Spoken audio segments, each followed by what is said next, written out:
Good evening, everybody. Welcome here as we prepare for the fourth race of the season for the Reaper Speedlab Truck Series. These drivers got to take a week off last week after Las Vegas Motor Speedway, and now they get ready to take to one of the most unique racetrack and track surfaces on the schedule. This is the Atlanta Motor Speed, which of course has been in the news for the past couple of weeks with NASCAR running the new track surface, of course, iRacing putting the new track into their sim as well. But here tonight, as we prepare for the one final time here at the old track surface, the farewell to Old Atlanta 200. These drivers ready to give this historic 1.5-mile racetrack its swan song with the old slick track surface. I'm Seth Cole, being joined here tonight by Kyle Lawrence, and Kyle, obviously, here this season, these drivers have had to take to the unpredictability of Daytona, the speed of Auto Club, the strategy of Las Vegas. Now it's time to reset, and here tonight, I think it's really going to be all about the long run. A track like Atlanta Motor Speedway is so reliant on tires. You're exactly right about that, Seth. If they can have these long green flag runs and they're able to keep it clean and green, I definitely can see tires being the big factor on who possibly wins this race and who can last on those long runs. So 3 races so far this season. 3 different drivers have gone to victory lane. TJ Crampton in the season opener at Daytona, Christopher Hill at Auto Club, and Boyd Hogan back at Las Vegas. Do we keep that trend going here today, do you think? Do we go 4 for 4 in different winners to start out the year? I can definitely see it, Seth. I can definitely see a driver like Pfeiffer going to victory lane, or Dobbs, or a couple other drivers out there that I could see ending up in victory lane here tonight in Hampton, Georgia. There's been a lot of drivers that have taken turns up at the top of the leaderboard during practice, but I have a feeling that that might have been going out there making qualifying attempts. It's really going to be who has those consistent lap times as the run goes on that's going to produce the most speed and make the most progress during the course of this race. As Agno Phillip, who runs part-time in the series, is going to claim the pole position alongside a driver you were just mentioning, Christopher Pfeffer, in that 66. Last timeouts winner Boyd Hogan lines up third with Nathan Jurgensen, another part-timer, completing row number 2. We're going to take a look at the starting lineup here, but one thing we do know here this evening is there will be a stage caution. That'll be at the completion of lap 30. So do these drivers kind of go to school here in this first 30-lap segment, figure out what the truck's able to do, just how hard they can push the tires, really kind of do a little bit of background check of what to expect when we turn them loose for the final 100 laps after the stage is completed? I do feel like that's the goal here, Seth, in the first 30 laps is just really kind of feel out your car, feel out the racetrack, feel out what you can do at Atlanta Motor Speedway. Maybe set yourself up, and some of these drivers are definitely going to be setting themselves up to try to get a really good finish here in the stage, snag some points, and set themselves up for those last 100 laps here at Atlanta Motor Speedway, because it is only a 30-lap run here, so they can drive it a little harder on this run and not have to worry about the tires quite as much. Saw 20 drivers take time. Kenny Brady and Andrew Navarro going to be in row 11. Kyle Myers, Christopher Hill, our winner from Auto Club, line up in row 12. Adam Benefiel and Braxton DeWeese, they'll be in row 13. Chuck Walder, Patrick Stein, row 14, and Greg Newsom will be the 29th and final driver in the field. You brought up a great point there, Kyle, with the fact that these drivers are going to want to be up inside that top 10 by the completion of lap 30. They want to get those valuable stage points, of course, get that playoff point as well with a stage victory. By all rates and purposes, we see usually that Atlanta Motor Speedway long green flag runs and the field gets really spread out. So once the green flag drops, this might be the closest these drivers will all be together in these first 30 laps until we get to that stage caution. Just how aggressive are they going to be? Especially those guys that start back there, maybe like 11th back through 15th, within striking distance of those stage points. I can definitely see some high aggression in these first couple of laps, Seth. They're going to try to get themselves in a good position in this running order, because you mentioned it.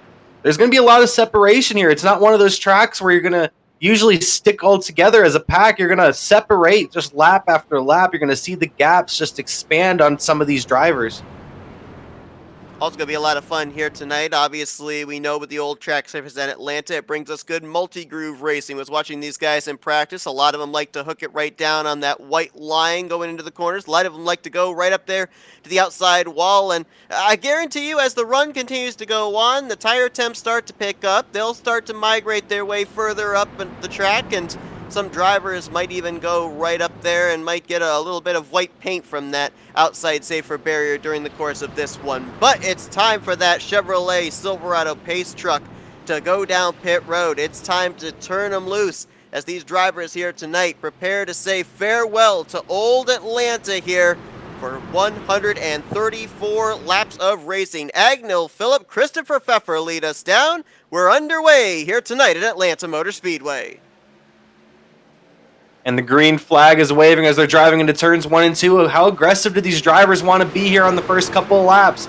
They want to try to set themselves here at the beginning of this run in a good position.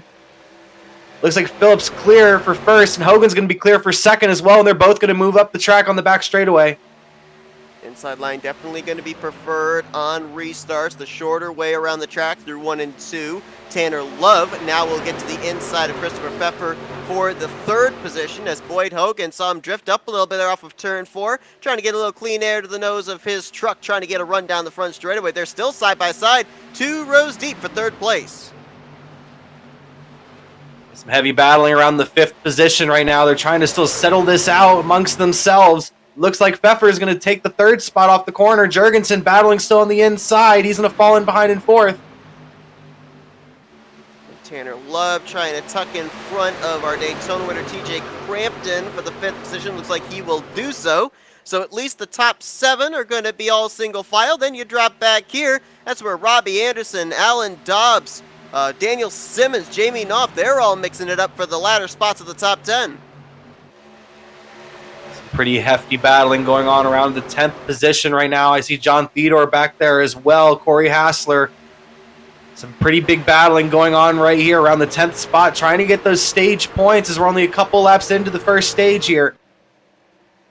No surprise, really, to see Nathan Jurgensen jump up to the top line. He just bypassed Christopher Pfeffer. Third place, now to the outside of Boyd Hogan. He was a guy that we saw a couple weeks ago at Las Vegas as well. One of the few that religiously ran up there on the top side. So it may be the longer way around the racetrack, but obviously he likes it up there with the clean air, and he's got a very fast truck again here this week. And Jurgensen's showing his speed up there on the top side as he's going to get past Boyd Hogan going into 3 and 4. He clears him, and now he sets his sights on Phillip. Can he get up there and possibly take the race lead away from the number 94 as they approach lap number 5 here? Obviously, the 31 is fast, but you got a question, too. Taking that longer way around the racetrack, how is that going to wear down the tires? These drivers have 4 sets waiting for them on pit road, as well as the set they started this race on. I think it's safe to say everybody's going to take on a set when we get to the end of the stage. Caution, but I mean, do you like the strategy here out of the 31 of Jurgensen, trying to get up here to the race lead this quickly, this aggressively, or should he be just a little bit more patient because there's still 25 laps until that stage caution flies? I personally like the aggression getting up to the 2nd spot, but also if the move just isn't there, it isn't there. And he hasn't seen the lane quite open up the way he has wanted it to so far in the 31. So it seems like he's just buying his time currently behind the number 94, maybe letting those tires cool down a little bit, because he was, like you mentioned, Seth, he was driving pretty hard on that high side. Now he's right here behind Phillip. Tell you who else is driving hard on the move and in a bunch of traffic. That's the 42 of Andrew Navarro. Started back in the 22nd position. He just moved into 11th, so up 11 spots here in only 7 laps.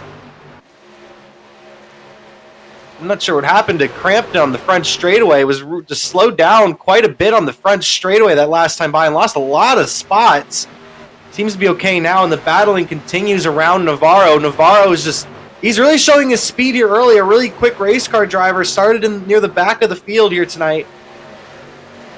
We also have a truck off the pace. Bill Dalt in the 6th. Just noticed him free-falling through the standings as Crampton continues to lose positions in the 61. I don't see any damage on the right side of his machine, so I don't think he got in the wall. Might have been a case here of the truck maybe getting loose, stepping out, and having to bail out of the throttle to catch it.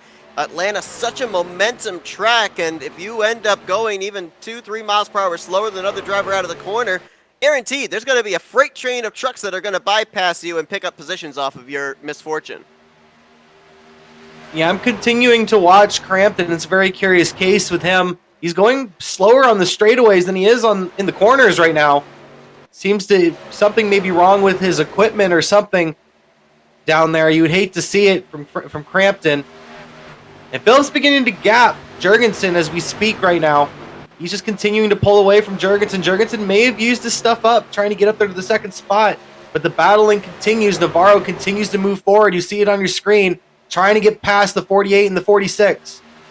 It's Daniel Simmons to the outside. The battle for 8th place going on right now. Jamie Knopf just ahead in the 48 as he slips up off the corner. And almost some contact back there. I think that was Robert Anderson, the 47, and the 27 of John Theodore. Anderson sliding up about a groove and a half and almost into the driver's side door of the 27.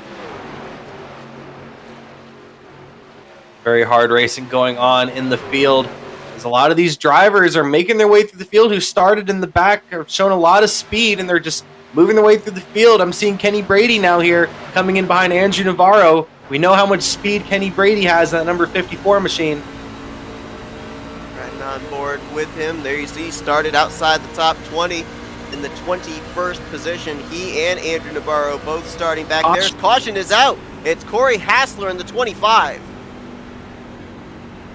A lot of drivers down there below the line. Some damage to Troy Hutchinson I'm seeing as well in the number 18 machine. Got Chuck Waldrop back there, I think, on the back straightaway in the 7 truck as well. So at least 2-3 trucks bringing out this first caution of the evening. Hard to tell there from where they were sitting on the back straightaway, but there is some runoff before you get to the inside wall. I don't know if these trucks drifted down far enough to get damage or if it may have been a harmless spin for most of them. We'll find out with the replay.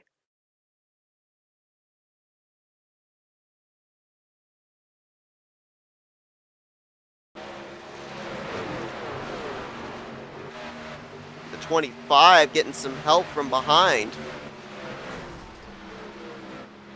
Number 25 got a little bit of help off the corner and just spun it to the inside, and looks I can't tell who that is in the blue and white machine right there spinning into the inside wall. Very heavy contact to the inside wall there. I believe that's the 7 of Waldrop. Let's take another look.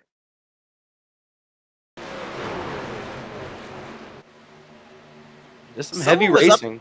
Someone was up in the wall there to the right of Corey Hassler, and I'm almost wondering if he turned down the track across Waldrop's nose, feeling that that other truck was going to bounce off the wall. That's what it kind of looked like to me, Seth. Just some very heavy racing, and then just a reaction from the number 25, and that's really all it takes in a situation like that, coming off these tight corners, being 3 wide. Just a difficult situation and a very hard hit for the number 25 and the number 7 to the inside wall. I believe that truck that got up into the wall might have been the 89 of Kevin Roy. So he's got right side damage to deal with. And he is on pit road for repairs. Waldrop also down there along with Corey Hassler. Also noticing a few other drivers with somewhat extended stays on pit road. Troy Hutchinson, I believe you mentioned him involved in that wreck. Also the 53 of Chris Noble still sitting on pit road getting some repairs done. So a lot of battling through the field. Unfortunately, not able to see all the action as it happens, but obviously some contact exchanged either between driver to driver or maybe driver to outside wall during that 10-lap run to start this race off. While we're looking at the incident, it looked like we had a split decision on pit road. A lot of drivers came down pit road, including your race leader, Phillip, and Jurgensen and Pfeffer, and a couple other drivers, but it looks like Boyd Hogan, Tanner Love, Alan Dobbs, and a majority of the field actually had stayed out underneath this caution flag. The first 16 drivers did not come down pit road underneath this caution flag, which puts Boyd Hogan in the number 96 as the race leader. Interesting, a couple of the drivers playing out that strategy. Not a surprise for Agnell Phillip and Nathan Jurgensen. Those two running part-time. Obviously, they're trying to play out a strategy that will win them the race. They're not hunting for stage points here. But interesting there with Christopher Pfeffer, who comes in this race 7th in the standings. Christopher Hill, a former winner this season, who comes in this race 6th in points. Both of them going to be back in traffic. John Theodore, 4th in points, was another driver that came to pit road. So, some drivers that find themselves up inside the top 10 in the point stands, giving up that good track position to come down pit road and take on a set of tires. Now, I can only assume that since we're halfway through the first stage, when we get that stage yellow, then they're going to stay out and they're going to get the track position, but they're going to be at a huge deficit of the tire rubber underneath them. We're going to really have to pay attention and see what the strategy call ends up being on the next caution flag underneath the stage break for Philip, Jurgensen, Pfeffer, and the other drivers that had came down pit road underneath this caution flag. Looks like Hogan's going to pick the high side, it looks like here. This is going to force Tanner Love to the inside. And Navarro is now going to be second in line on the high side. And the number 22 of Alan Dobbs is going to be second in line on the inside. I'm really going to be watching for Andrew Navarro on this restart, Seth. Yeah, for sure. Definitely looks like he's got a truck that can get up to the front. This is the closest he's been to the front all night long, but he was fighting and clawing his way from the outside the top 20 up inside the top 10 before we had that yellow flag come out. So, we were talking about watch for the drivers that are good on the long run. Andrew Navarro, Kenny Brady, the ability that they had to be able to move their way up through the field have to be two of the drivers you would look at this point in time that are able to have those good, consistent lap times, but have good, fast, consistent lap times. We'll see how it plays out as we get ready to go back green flag racing. 28 of our 29 drivers on the lead lap. Corey Hassler still sits on pit road, currently 2 laps down to the race leader. As the pace truck gets ready to make the left-hand turn down pit road once again, we're back underway. Lap 16 goes on the board here at Atlanta. The green flag is back in the air. A good start from Hogan. He's already going to clear Tanner Love, and he's going to be able to drop to the inside. That whole front 5 got off to a phenomenal restart. The third row pretty much on back, really slow on the restart, and they're all kind of ganged up in the very back. Wide back there, and that's where you find the fresh tires versus the old tires, and we nearly had contact. That was Pfeffer and another car, another truck. I couldn't tell who exactly that was. Might have possibly been the 3 of Rick Webb, but they all keep it together. We got a truck up in the wall. Oh, and there's a big hit. That was, I believe, Kyle Myers in the 81. Hard impact along with Bill Dolph as he went head-on into the safer barrier, and the caution flies for the second time tonight. A very, very hard hit there. Oh, man, you hate to see it. It looked like the 81 just kind of overcorrected it and crashed it straight into the number 6 of Bill Dolph, whose engine goes up in smoke. You hate to see it for the number 6 machine. A front down on the 81. I'm pretty certain he was the truck I saw up into the outside wall. And to your point, boy, that was a tough break there for Bill Dolph, just trying to stay out of trouble, and he has gray smoke, black smoke erupting from underneath his Chevrolet Silverado as he comes down to the attention of his crew. We'll see if they try and get that repaired and back out there, but he's certainly going to lose a ton of laps as a result.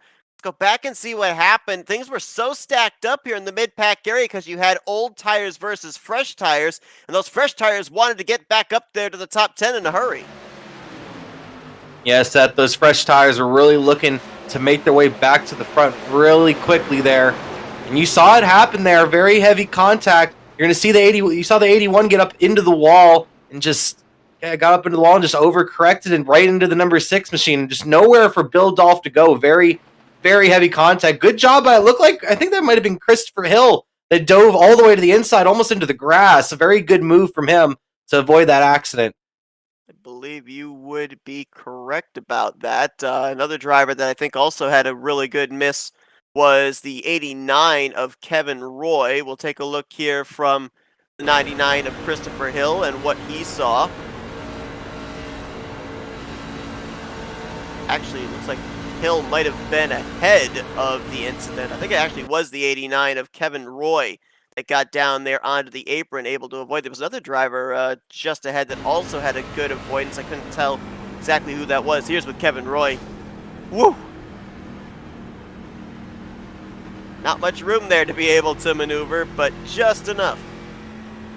Yeah, that's the car I was seeing was Kevin Roy. What a move from Roy. Just barely able to squeak by on the inside and to keep the truck out of the grass. Great job from him, and he's able to continue on for now in that machine. Now, it is worth mentioning that the truck we saw get out of shape there into the outside wall, Kyle Myers, was one of the drivers who had not come down pit road under the first caution. So he was out there on about 10, 11 lap old tires. That might account for the fact that when he went into turn 3, the grip wasn't there and he slid up into the outside retaining wall, which began all of his problems. He kind of just got hooked to the wall and just turned his wheel off of it. And at that point, he was kind of just a sitting duck in the middle of the field and was just trying to save his car. And it just didn't work out for him. And it definitely didn't work out for Dolph, the number 6 machine, who took probably the biggest hit out of everybody. And both of those drivers are currently on pit road getting damage repaired to their machines.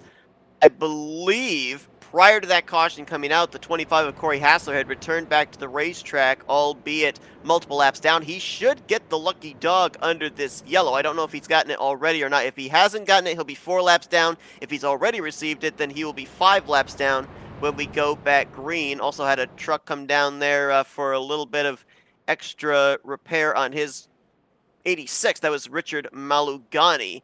Yeah, we talk about the old track surface here at Atlanta. Not a lot of grip, obviously wears these tires down, but also I've been noticing here today these drivers have been dealing with varying weather conditions. At one point, the track is bathed in sunlight, and another lap around, it's completely cloud covered. You take a look here, and they're dealing with triple-digit track temperature. Look at it right there, just continues to climb up to 112 degrees for these drivers. And that's just going to blister these tires the longer the run goes on. A lot of underlying conditions in today's race, Seth, and it's just going to really affect the handling of your race truck here tonight. And a lot of these drivers seem to be dealing with that early on in the event. And it's interesting, too, because, you would think that we could go back 2 weeks ago to Las Vegas and look at drivers that did well there, a mile-and-a-half racetrack, and then look at them to be some favorites here. But there's absolutely no similarities except for distance between Atlanta and Las Vegas. 2 entirely different racetracks, 2 entirely different animals that these drivers have to try and conquer. And obviously, maybe some notes were able to be taken in how they set up these trucks for tonight's event, but I have a feeling it was not very much. Not very much at all, Seth, as they're going green once again. Hogan leads him down to the green flag with Love right in behind him and Navarro on the outside. Love looking to clear Navarro going into 1 and 2, it looks like here, and he will. Kenny Brady going to move into that 4th spot on the inside here, getting past Alan Dobbs. And we were 3 wide. That was Agnell Phillips, John Theodore. They both went almost to the grass there on the D-shaped front straightaway, trying to make some moves. And here comes Navarro up there for 2nd place. He's going to put Tanner Love to the outside. Kenny Brady going to follow in his tire tracks. Navarro really sets it in there in 3 and 4, and he's able to make it stick underneath Tanner Love as he's looking to clear Love going into 1 and 2 with the help from Brady. Brady right in behind him. Navarro closing in on Hogan as Love and Navarro are still neck and neck, and Navarro clear him off the corner. Not quite. Navarro and Brady teammates out of the drill spill, and both nose to tail trying to get around that 51 of Tanner Love. It shows up as the 28 on our telemetry, but he is the 51 truck in the field. And Boyd Hogan's loving this right now. I'm actually kind of noticing that he'll, almost like a super speedway, move top, move bottom, give a little bit of draft to each line, trying to keep them side by side. If he does that, the battle's on for second, and he doesn't have to defend for the race lead. And he doesn't have to use as much tires. Hogan leading the field, looking to get the stage victory, only a few laps away from stage end, looking to snag some points. As Love might clear Navarro, it looks like here in 3 and 4. He's going to clear him out of the corner. The big move, nicely done there for Tanner Love, showing that there is speed on that outside line. Navarro drops back to 3rd, Brady to 4th, and here come the fresh tires of Agnell Phillip. He's going to go to the inside of Brady, leaves him out to dry. Now he'll work for 3rd place on Andrew Navarro. Don't count out that 94. I thought this was a strategy call to win the race. It could have been a strategy call to win the stage. Things have really worked out in the favor of Agnell Phillip. He's now going to get 2nd place from Tanner Love, and now see if he can set his sights on Boyd Hogan with 5 laps left here in stage 1. Love not giving up the spot quite yet on that outside. Hogan needs to block the inside, and he will. He'll block the inside and box in Phillip for now. Phillip comes off the corner, is now going to fall in behind Hogan on the high side. Phillip on those fresh tires. He's going to send it into 3 and 4 and look to take the race lead, coming to 5 laps to go in the first stage. So far this season, we've not only had 3 different winners in 3 races, we've had 3 different stage winners. Alan Dobbs at Daytona, Auto Club it was Christopher Hill, and last week at Vegas, it was Ralph Hutchinson. Could we go 4 for 4? It looks like the case might be just that, but it looks like it might be between Boyd Hogan and Agno Phillips. Phillips, though, has the tire advantage, 13 lap fresher tires than the 96, who slots into second. Yeah, Phillip beginning to pull away pretty quickly from that number 96 machine, putting a couple of tenths on him just on this lap alone. Continues to pull away, but Hogan has a pretty good gap to that second spot. But here, right when I say that, here comes Christopher Hill, who's also on those fresh tires in the number 99 machine. We know how much speed he has. He's on the almost contact with Love going into 1 and 2. He's able to get past him, though. He's going to clear him coming out of the corner, and now he sets his sights on Hogan. Trucks you saw on the inside line, 99, 27, 31. They all are on fresh tires, trying to work their way up here inside of the top 5. Agno Phillip is gone, so it's going to be the battle from second place on back. Christopher Hill, the inside of Boyd Hogan, easily clears him off of turn number 4, so move him to the runner-up spot. Tanner Love under fire from John Theodore. That's going to be for P4. John Theodore right now, the 3rd driver on fresh tires, looking to clear Love off turns 1 and 2. It looks like he will clear him this time. And now he sets his sights on Hogan for that 3rd spot, approaching 2 laps to go here in the first stage. Jurgensen's trying to follow him through as well, as they're going to pass a very slow car on the inside. It's the 6 of Bill Dolph, I do believe, who's returned back to the racetrack 11 laps down in the 28th position. Ooh, Jurgensen clipped the grass. You could see there with the splitter around the left front tire. He's going to take it 3 wide to the inside of John Theodore. That's going to be for 3rd position. Stacks him up behind with Tanner Love, Andrew Navarro, and Boyd Hogan. Those guys were battling from 1st back to 4th. Now they're battling from 6th back to 8th.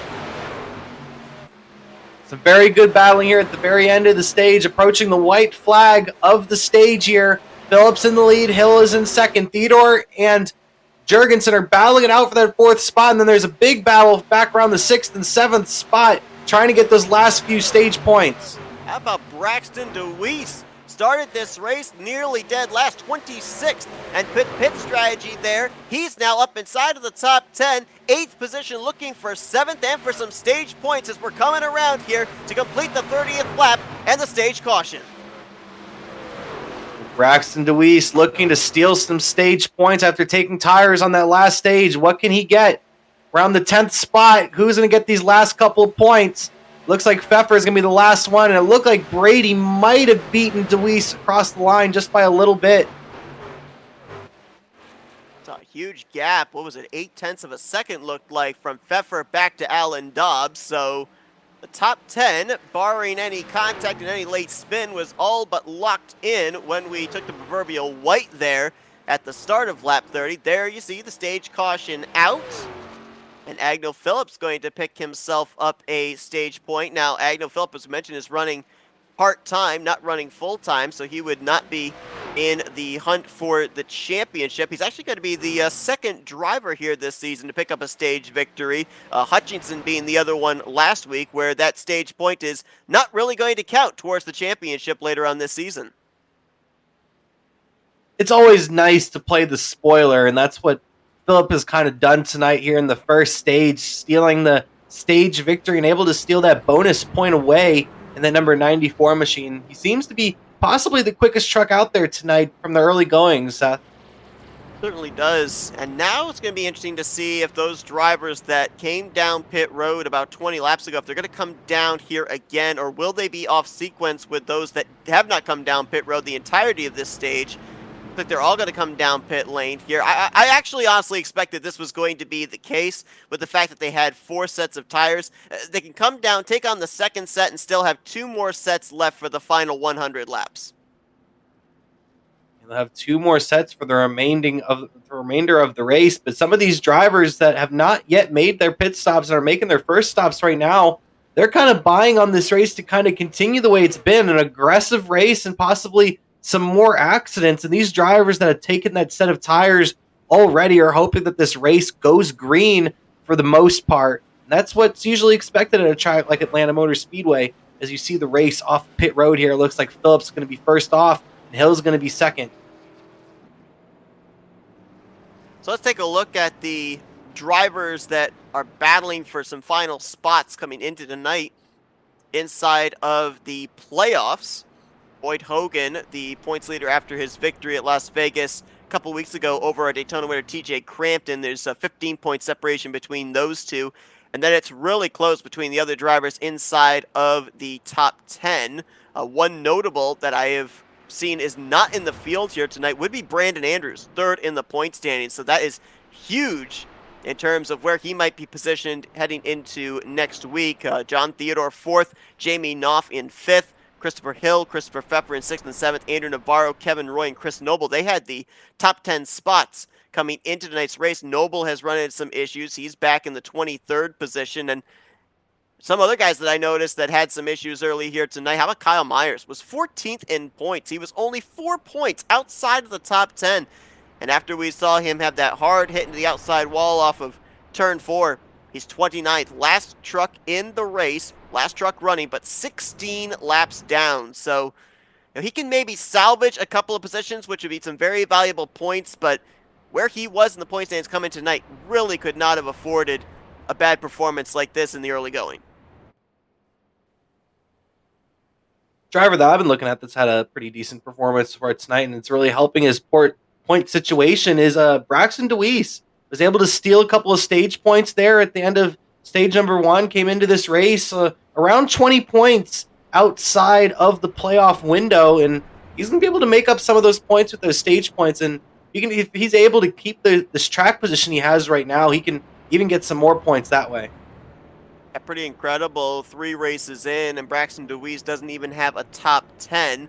He does have some stage points to his credit. He finished 8th in the stage back at Daytona, but outside of that, it's been a very struggling start to the year for the 8 truck. And yeah, with him starting as far back as he did here tonight, being able to get up there, get some stage points, get some good track position, and going to be restarting here outside of the top 10. Keep an eye on him, as looks like he will be actually in the 10th position. Interesting, the teammates Kenny Brady, Andrew Navarro just came back down pit lane. We'll follow that, as I believe it was a gas and go topping off the fuel tank. What do you think about that? Obviously, we know they're fast trucks, work their way from the back to the front once, look to do it again, but getting that extra half lap, maybe extra lap of fuel here, expecting that we're going to be going green for a long period of time. Yeah, I think they're thinking of the possibility of maybe just doing a one stop until for the remainder of the race, only having one more pit stop. That's if we would go green the remainder of this event. It would be really close, really, really, really close, Seth. I don't know if they could quite do it, but they obviously think that they might be able to pull it off back there, and we'll have to keep our eyes on that if we're able to keep this race green. So these drivers are going to be turned loose for 99 remaining laps in this race. Christopher Hill to the outside of race leader Agnell Phillips. Then John Theodore and Boyd Hogan, they make up row 2. Nathan Jurgensen, Tanner Love, row 3. Christopher Pfeffer, Alan Dobbs, by the way, is 11th in points, just outside the top 10. They're in row 4 with Braxton DeWeese and TJ Crampton completing the top 10. It's going to be the 94 of Agnell Phillip trying to go coast to coast as he leads us into turn 1. Yeah, Phillip leads him into turn 1 with Theodore not too far behind, and Jurgensen settling into the 3rd spot in front of Hill. Now Hogan's going to move up in front of Love. And that's the top 5. The top 6 have single filed out for the most part as they're double filed back behind him for the 7th spot. We find Alan Dobbs and Christopher Pfeffer battling for P7. TJ Crampton just behind them. We were kind of wondering about what happened to TJ Crampton in the early going. Dropped way back towards the rear of the field after a good qualifying effort. Looks like whatever the issues were, he's gotten those settled out, back up inside of the top 10. There's Braxton DeWeese in the 8, just behind him as well, along with Jamie Knopf in the 48. Alan Dobbs taking a look there to the inside of Boyd Hogan. That's going to be for 5th place. Jurgensen making the pass for 2nd on Theodore. Now he's approaching Phillip on the high side. We saw it on the very first run. The first couple laps, he gets the high side going, and now he's on the high side of Phillip. Can he complete the pass and take away the race lead? Jurgensen on the high side of Phillip, coming through 1 and 2. This is where he can get a very big run down the back straightaway, going into 3 and 4. Well, you saw how he drifted up the track. I think he got his left front on that seam just between the inside and the middle line, and that gave him no grip. The truck didn't want to turn. Finally, though, he's able to get the power down through the center of the corner. New race leader, Nathan Jurgensen in the 31 truck. Yeah, Jurgensen just making that truck stick up there, and he's able to take away the spot from Phillip and lead the lap. Can he maybe put some distance now between himself and the number 94? Battle brewing for fourth. Christopher Hill looks back in his rearview mirror. Here comes the 22 of Alan Dobbs, continuing to fight his way further up inside of the top 5. He'll look to the inside going into 3. Very quick and easy pass there. And I think you're going to see that a little bit more here in the early going. If there is a faster truck behind you, you're not going to spend 2-3 laps battling with them, using up the tires. If they're faster, just let them on by, settle into your own rhythm. And Christopher Hill looked like he just kind of moved out of the way, and I think that's a very smart move in case we have, especially if we end up having a long green flag run here, because that will definitely save his tires. Alan Dobbs driving really hard and has a lot of speed here at the beginning portion of this run as he's trying to drive down the top 3. Battle going on just outside the top 10. James Duke working his way around Jamie Knopf, so move him to 11th. Looks like maybe taking a peek to the outside of Tanner Love was TJ Crampton. That would have been for 7th place. Great recovery from Crampton, able to get back up here into the top 10. Now he's going to be on the high side of Love, coming out of turns 1 and 2. Getting that draft from Hogan down the back straightaway. It helps very little here, but any sort of help works. And then number 61 of Crampton's going to try to clear Love, coming out of 3 and 4 this time by. Great recovery from Crampton as he continues to make up spots in the number 61 machine. Couple of Tundras duking it out for that 7th spot. Behind them, you've got Chris Pfeffer looking to the inside of James Duke. That would be for 9th. So things pretty wadded up here in the latter half of the top 10. They're also starting to reel in the 96 of Boyd Hogan. You know, we saw Boyd Hogan up there at the front when all the pit strategy was going on. Now that he's back in traffic, doesn't look like that truck's all that happy in terms of handling. Just doesn't quite have the same speed it had when it was out in clean air. He seems to be lacking on speed a little bit, but I'm also not quite sure if he's even driving that truck 100% right now. Because the way this run is looking so far, there's a lot of separation very early on in this run. This run does have potential of going a long ways. And we've already seen his teammate, Christopher Hill, take it a little easy in this early portion of the run.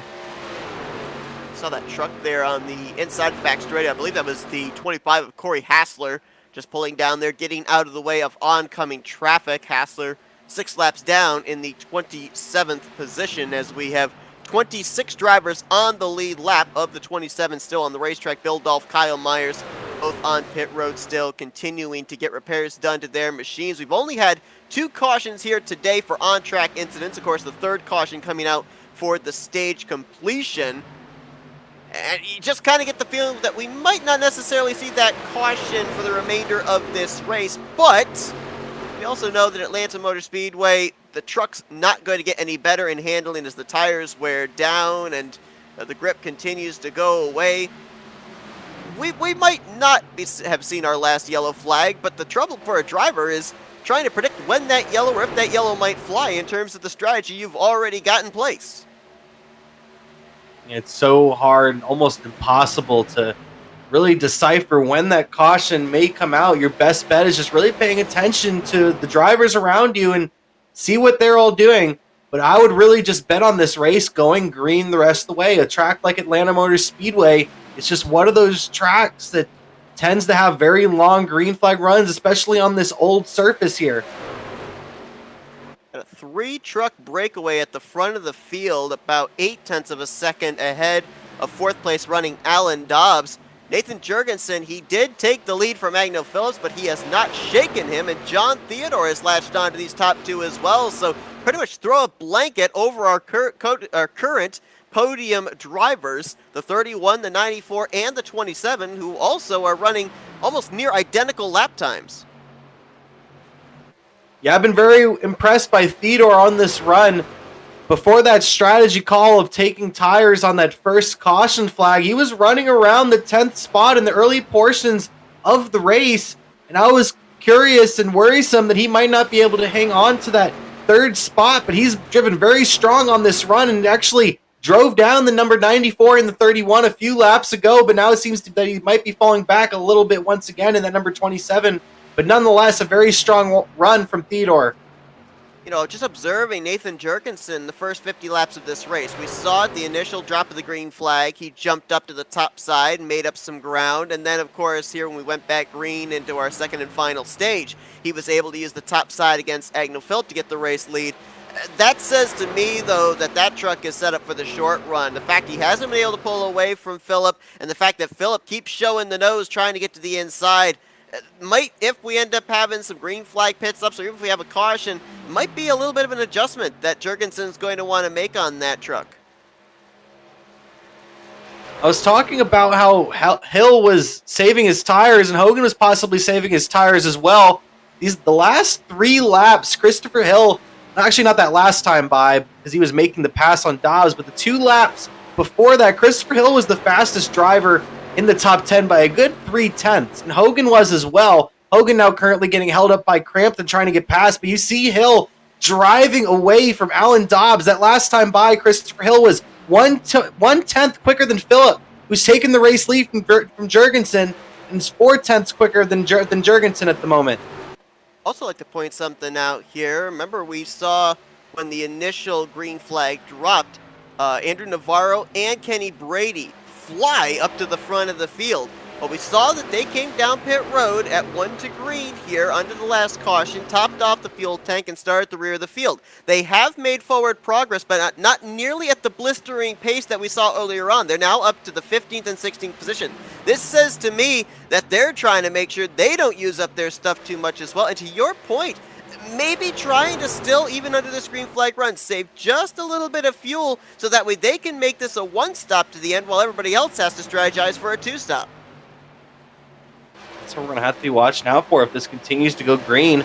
Very close call off, too. It looked like there for Hogan. Hogan got very tight and had to back off. But you're seeing it in front of this pack of drivers here that Alan Dobbs a couple of laps ago was the fastest driver on the racetrack. He was flying, catching up to the top 3, and now his truck has significantly, it's fallen off just very hard right now in that number 22 machine. You're seeing it on your screen as Crampton's going to go past on the high side. Riding on board here with Boyd Hogan. Yeah, interesting point there with Alan Dobbs, because as I mentioned at the beginning of the race, a lot of drivers were fast in practice, but a lot of the laps that we had up at the top of the board were drivers going out there for maybe 1, 2, 3 lap runs, maybe trying to practice qualifying runs, maybe not having their truck set up for the long run.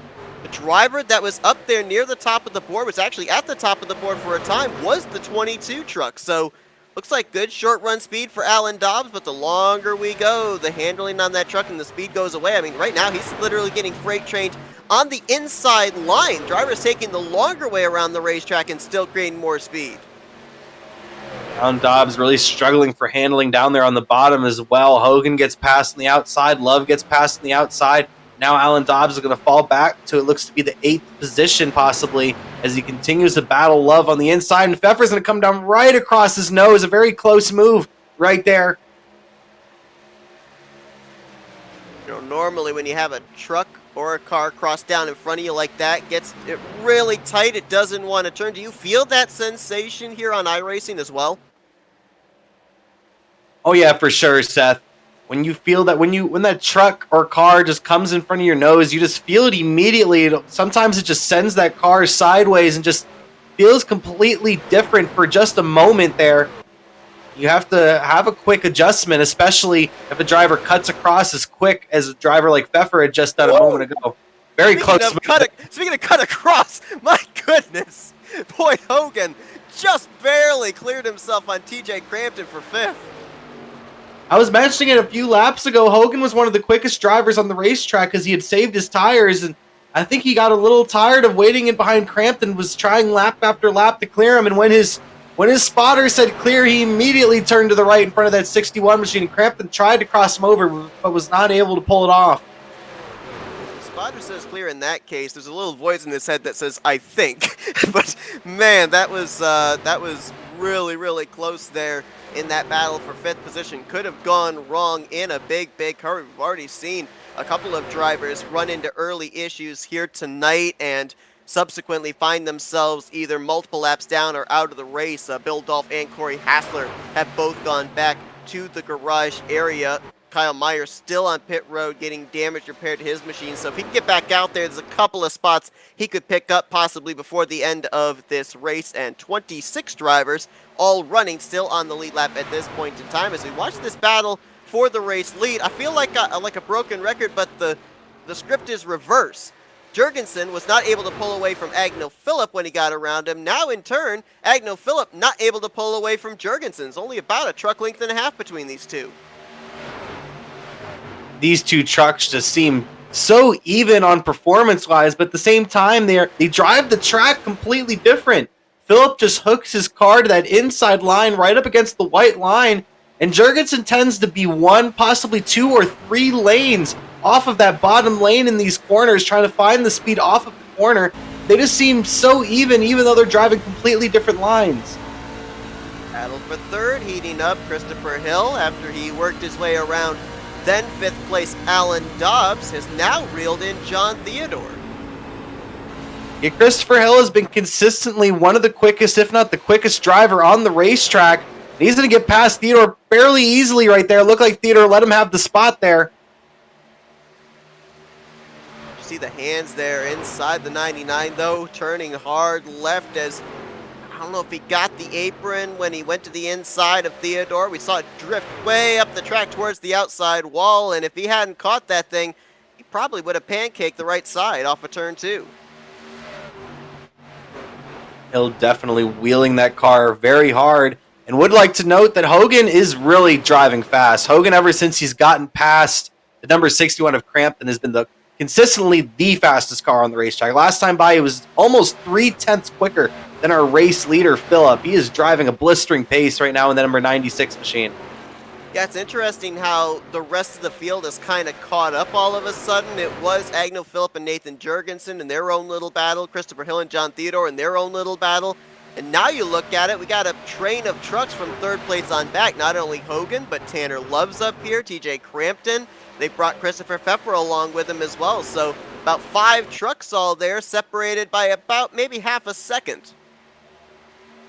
And you're mentioning some of those other drivers up there, and I'm really beginning to think that there may have been a discussion on the Legacy Esports radio, because all 4 of those drivers seem very strong on this long run. Maybe took it fairly easy at the beginning portion of this run. We saw the number 99 and the number 96 take it very easy at the beginning portion of this run. But now we're seeing the number 28 of Love and the number 66 of Pfeffer beginning to move up as well. Legacy Esports seem to be really strong on the long runs here today at Atlanta. It's a good call. I'm actually taking note of some of the drivers that are falling back through the field as Hogan gets around Theodore on the top side, move him up to 4th. We've already documented that Alan Dobbs, he's drifted back outside the top 5 to the 9th position. Also, Jamie Knopf has fallen out of the top 10 to the 14th spot. Are these some of the drivers that we're looking at that are going to be the first ones indicating coming to pit road when we get into that cycle of green flag pit stops, absolutely needing to make that adjustment and sooner rather than later? Yeah, I can definitely see some of those drivers around 10th to 15th place being the first ones to really jump on pit road and make that early pit stop to get fresh tires. One driver I would definitely expect on pit road would be like Alan Dobbs or maybe Andrew Navarro, 2 drivers we know have a lot of speed but need to get that track position. Well, we thank you all for joining us here tonight for the Farewell to Old Atlanta 200, the 4th race of the season for the Reaper Speedlab Truck Series. Of course, running the old Atlanta track surface here tonight for one final time are these Truck Series drivers. But Kyle, I don't know if you've had the opportunity to be able to observe or even maybe turn some laps at the new Atlanta Motor Speedway. I mean, what are some of your observations on what drivers are going to have to adapt to from what they're doing here tonight?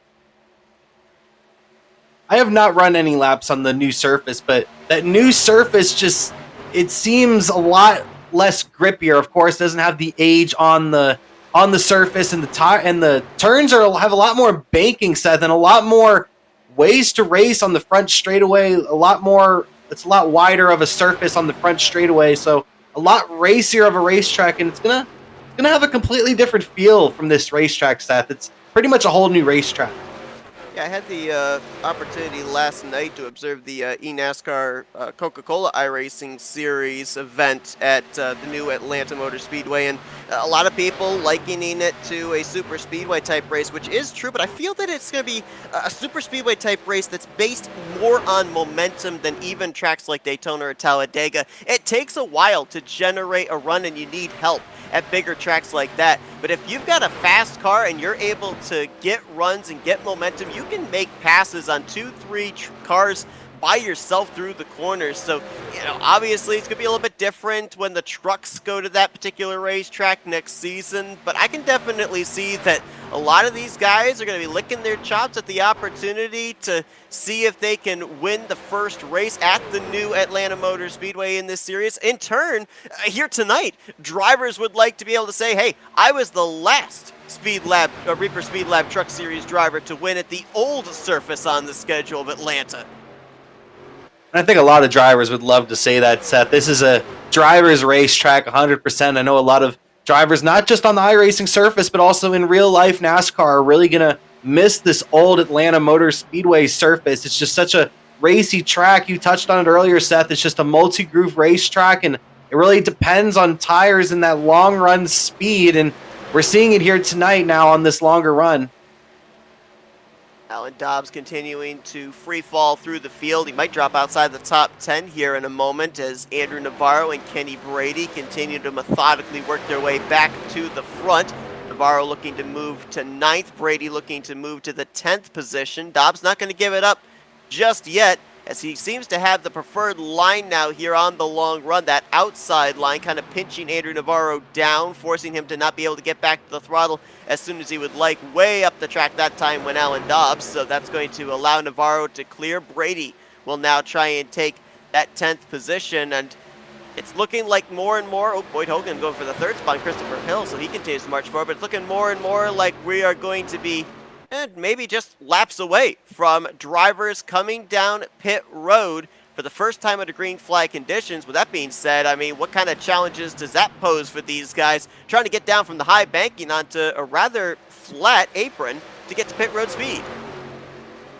Yeah, Atlanta being one of the more difficult pit roads, I'd say, on the service for oval-wise. Atlanta, Las Vegas, Dover, very difficult entries to pit road. You have that very big banking change you're mentioning, just going from that heavy banking off of the corner onto that flat surface, and it's a very small area you have to really slow down. You don't have a big runway essentially to slow down on here, Seth. Now, if you're wondering what can be gained from coming down pit road early and taking on the fresh tires, we're looking at the 76 of James Duke. He is a lap down. He was 2 laps down, just got one of those laps back, bypassing Agno Phillips because he was on pit road about 3 laps ago. But you saw how he blew by the top 5. These guys up here are running 33.3s, 33.4s. That 76 just ran a 32.5. So there's, about 9 tenths of a second, 8 to 9 tenths of a second to be gained on fresher tires.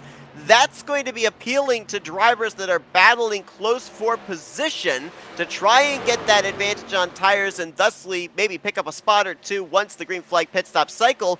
You do, however, though, Kyle, run the risk that if you come down pit road early, you're definitely going to lose a lap, and a caution might come down and trap you a lap down.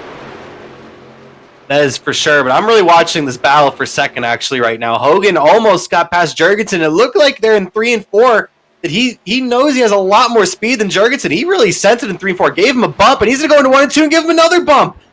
Hogan is not happy with the number 31 machine. He wants to get past. He's going to give him another bump. They're going to be 3 wide coming out of 1 and 2 with his teammate on the inside. Christopher Hill now looks like he's going to back out of that. Tanner Love right behind as well. All stacked up from the 2nd spot back to the 5th position. Boyd Hogan now jumps to the outside of Jurgensen. Jurgensen gonna cross him over on the crooked front straightaway. Hogan now might have the inside advantage. He will get to the left rear quarter panel, and he should have the advantage here coming off of turn number 2. We'll see if he can clear it. Nope, not quite. He's not going to be able to clear him here. What is Hogan going to do in 3 and 4? Is he going to stick to his inside? He will. He's going to be stuck on the inside of the number 31 of Jurgensen. He sends it in the corner. He's going to drift up right in front of him. What a move from Hogan, but here comes Jurgensen with the crossover move. Can he get back to the inside? He will, and they're caught. There's contact. Contact to the finish line. Well, you can tell that Boyd Hogan is frustrated because I think he realizes he's got a truck fast enough to get up there and battle with Agnell Phillip for the race lead, but every lap that he's dealing with Jurgensen is just one more lap that he's wearing down those tires, and one more lap that Phillip is able to continue to build his advantage as far as the interval. Hogan might be clear this time. He got a little bit of help there, a push from his teammate Christopher Hill down the back straightaway. And I would personally have to nominate Christopher Hill for Teammate of the Year award because he was very patient right there behind Hogan. He could have made it 3 wide at any point and possibly could have gotten past both of them at any moment. But he took his time and waited behind his teammate and gave him a push to get to that second spot.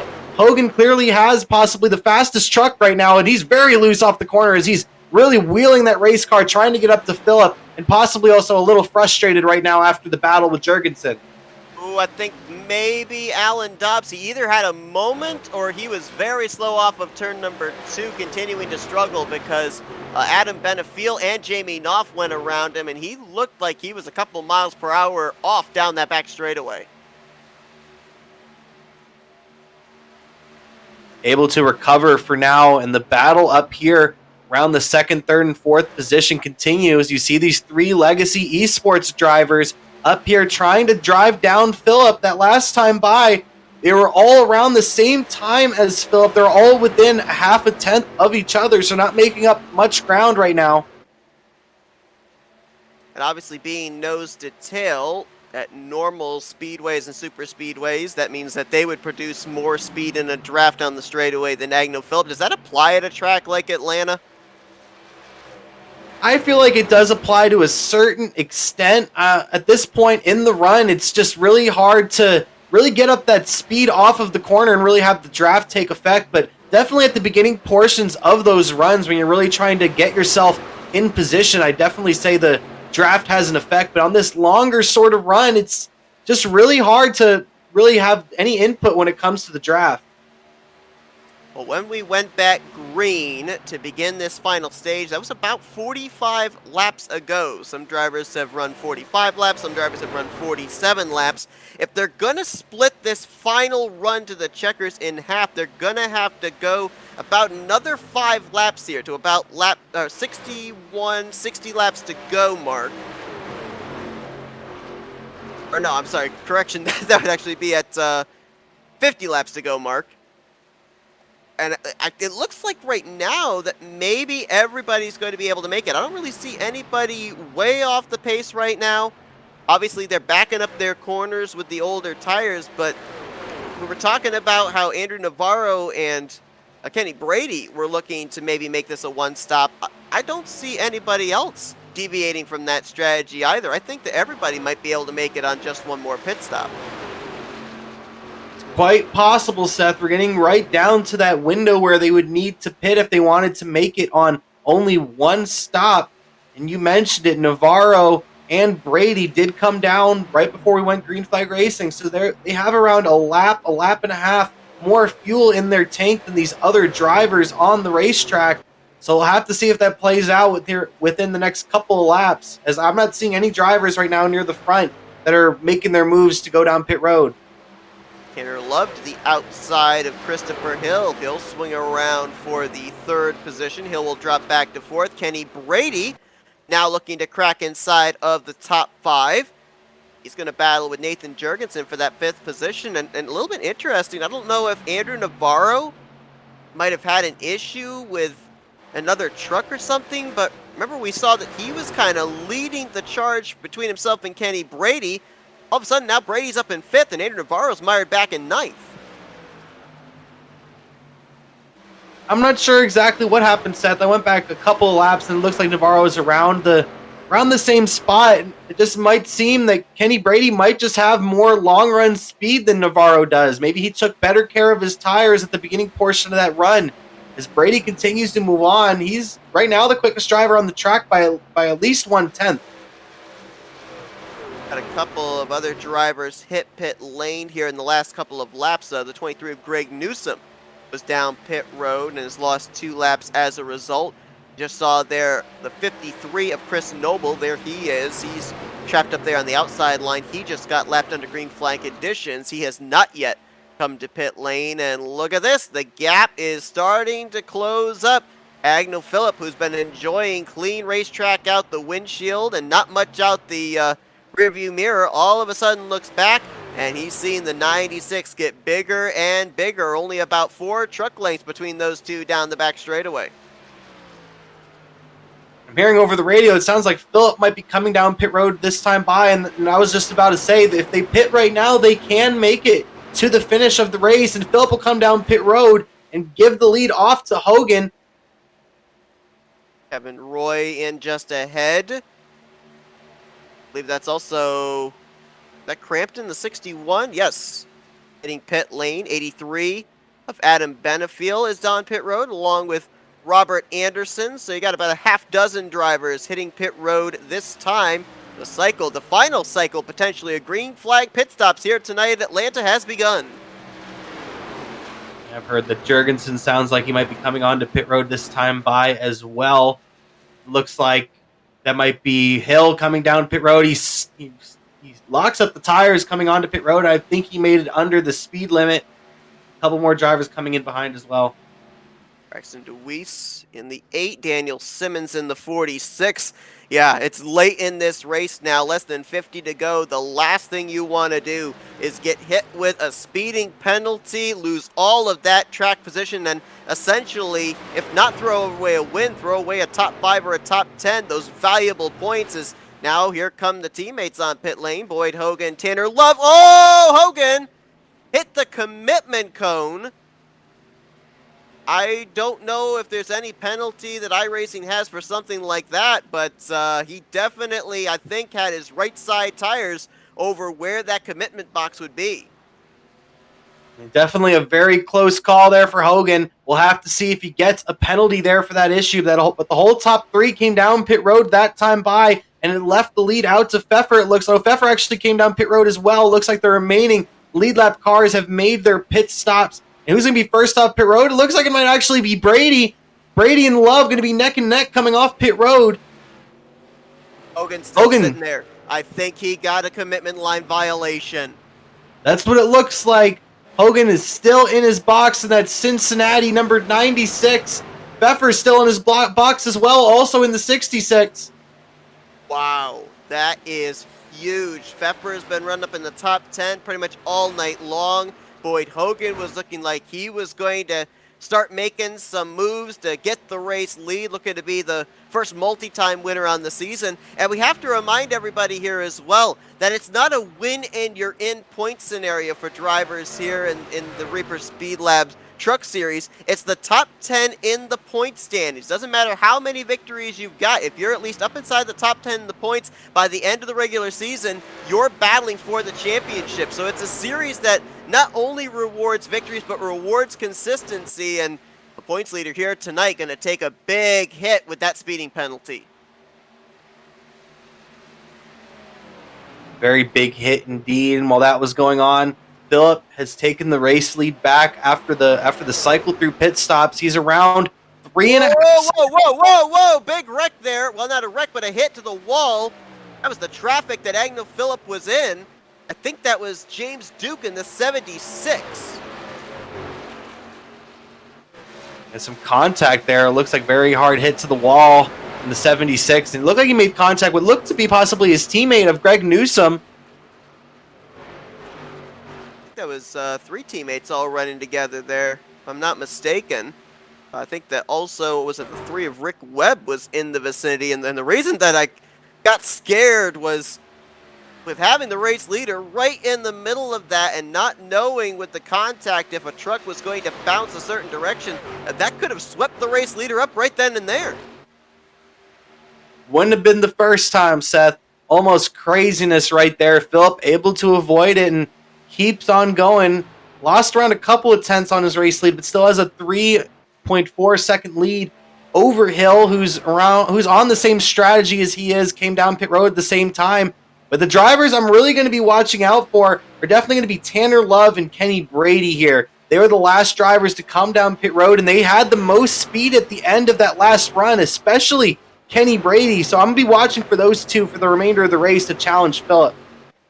So we take you through your top 10 here with less than 45 to go. Christopher Hill running about 3.5 seconds behind race leader Agno Phillip. There's Tanner Love, who was in a battle for the moment with TJ Crampton. That's now turned into a battle for 4th.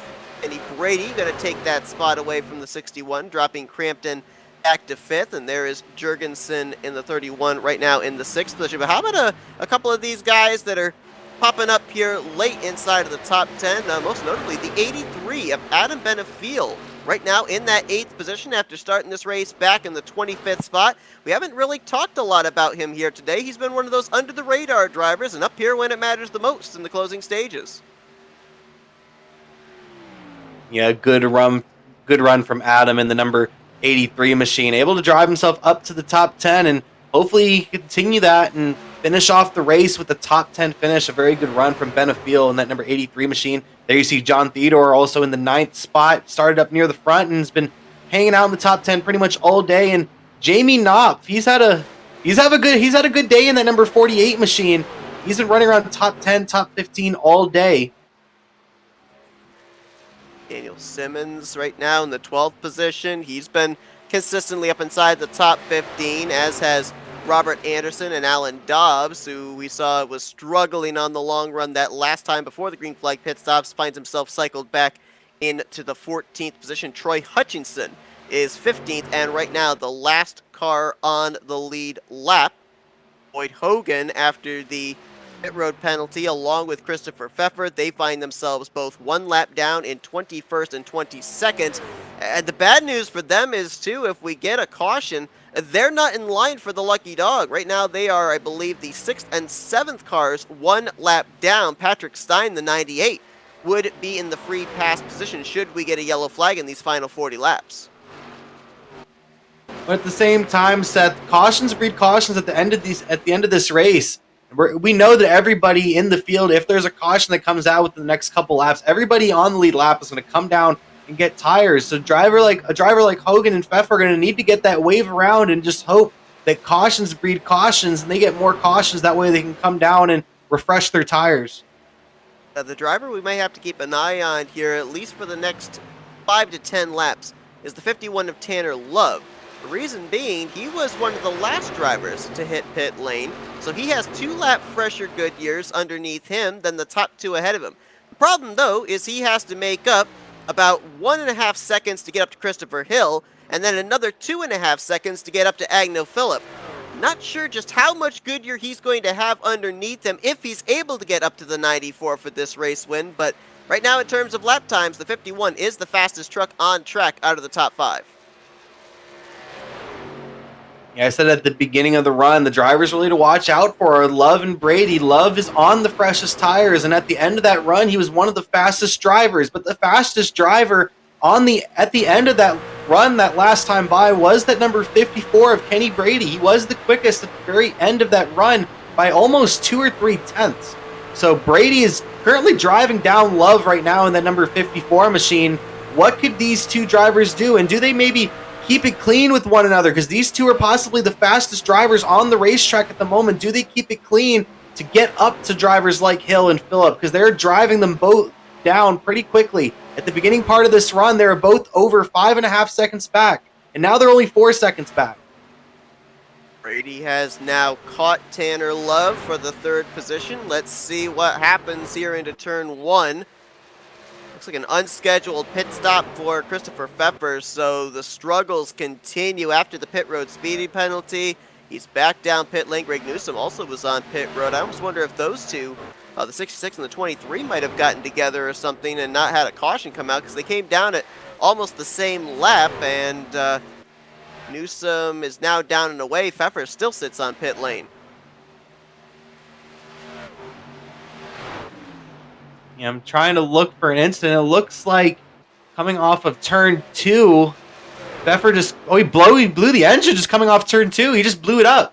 He just blew it up. Christopher Pfeffer. He just blew up the engine, just pulled to the inside. I don't know if it was because of damage or a bad shift or something, but I think it would most likely be because of the damage on that number 66 machine. Boy, that is such a tough break there for Christopher Pfeffer, too. I mean, you pointed him out as one of the guys to watch here tonight based off his consistency here at the beginning of the season. He was 7th in the point standings coming into this evening's race and up inside the top 10 pretty much the entirety of this race, but getting hit with that pit road speeding penalty just began the downward spiral, and right now, Pfeffer would be in line for a 25th place finish here tonight. If Atlanta doesn't get you one way, it's going to get you another way. There's just so many tricks of the trade that this mile-and-a-half D-shaped oval has, and especially when you consider the older track surface that these guys are on here tonight as well. And who knows? Based on what we know from Atlanta, we may not have seen our last race-changing incident, easy for me to say, here tonight. We've still got 33 circuits around this track still to go. It's still over 30 laps remaining here at Atlanta Motor Speedway. While that was going on, Brady was able to complete the pass on Love to take over the 3rd position. And now these drivers are only a little bit over 3 seconds back of race leader Phillip. They're only 1 second back of Christopher Hill. They're driving these two drivers down. Do they have enough time to get to Hill and Phillip? There's going to be some traffic that Kenny Brady and Tanner Love are going to have to deal with, I think, before they get up to the 94. There's the 99, left side of your screen, Christopher Hill, 2nd place driver. Only about 7 truck lengths between him and that battle for the 3rd position. So it's about to become a 3-way battle for the runner-up spot. Yeah, it's going to become a battle pretty quickly, and all 3 of these drivers are all running 2+ tenths quicker than Phillip. That last time by, Hill was almost 2.5 tenths quicker than Phillip. Brady was over 3 tenths quicker than Phillip. Tanner Love was almost 4 tenths quicker than Phillip. So they're all driving down Phillip right now, and it could possibly even be a 4-truck race for the win here in the late going set. Unless we get a caution, then everything will just hit the fan and get real crazy. Keeping an eye on Boyd Hogan. He just got around Richard Clement for 18th place and is only running a full second behind Patrick Stein, the first truck 1 lap down. So he has a shot here. If he can get up there, hit the 16th position, be the first truck 1 lap down, and catch a lucky timed caution, he might still have a shot. I don't know necessarily if he has a shot at the victory. It'll depend on how many laps we would have left, but it would certainly give him a glimmer of hope in what was obviously a huge mistake on pit road during that cycle of green flag pit stops. Yeah, very big mistake from Hogan, who seemed to possibly be one of the fastest, if not the fastest truck here in the late goings here at Atlanta Motor Speedway. And that would be a way he can get himself back into the race, but he needs a caution. Any sort of way he wants to get back in the race requires a caution flag to come out here in the late goings. Right now, the best battle on the track is going to be this battle for 2nd place. John Theodore and Adam Benefiel, they're in close proximity for 8th position. We saw Nathan Jurgensen, TJ Crampton. There's about 2 truck lengths between them in the battle for 6th. But really, this is the closest battle on track right now, and it's right up here at the front of the field. Christopher Hill, Kenny Brady, Tanner Love. This battle going on about 1.7 seconds off the back bumper of Agnew Phillip. They're all continuing to drive down Phillip at their own pace. A couple laps ago, Hill was almost 2.5 seconds back. Now he's less than 2. Brady a couple laps ago was almost 3 seconds back. Same thing with Love. Now they're around 2 seconds back. They're continuing to drive down Phillip in the number 94 machine. And here comes Love to the outside of Brady. That Brady might have slowed up a little bit there for Christopher Hill. Love saw that and tried to get around to the top side. Now he'll dive to the inside for that 3rd position. If you look at these 3 trucks, the freshest tires are on the 51 by 1 lap over Brady and 2 laps over Christopher Hill. So he would have the advantage of grip underneath him. And look at this, Christopher Hill says, all right, you guys want to battle? Go right ahead. I'm more than happy to settle back here in the 4th position. That is big picture racing by Hill. He's already got the victory at Auto Club. He's trying to make sure that he preserves that truck for the finish of this race. He'll settle for a top 5 and keep himself up inside the top 10 in points. That is a big move, I think, and something that we might look back on later on this season.